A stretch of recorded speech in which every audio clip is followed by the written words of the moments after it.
దేవుని పిల్లలారా, నాకంటే ఎక్కువ ఎవరిని ప్రేమించిన వాడు నాకు పాత్రుడు కాదు.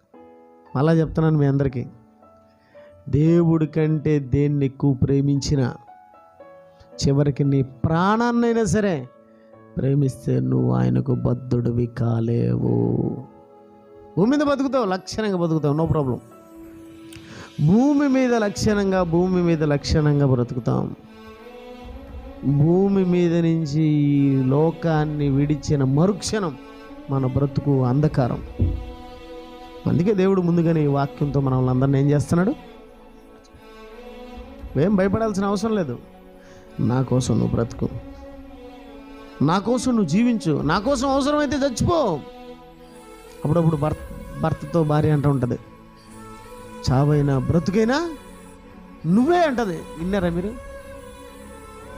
ఇక నేను ఎక్కడికి పోను, నిన్ను వదిలే. ఇంకా స్టార్ట్ అయిపోతుంది అదొక పాట. ఇవన్నీ చూసి వీళ్ళందరూ ఏమవుతున్నారు? చెడిపోతున్నారు. ఈ పిల్లోళ్ళంతా చెడిపోతున్నారు. అవన్నీ చూడొద్దంటరా, చెడిపోతారు. యేసు ప్రభువుని చూడండి, బాగుపడతారు.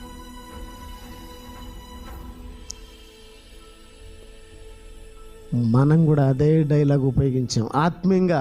ఇక బ్రతుకైనా చావైనా నువ్వే ప్రభువా. నా మట్టుకు నా బ్రతుకైతే క్రీస్తే, చావైతే లాభం.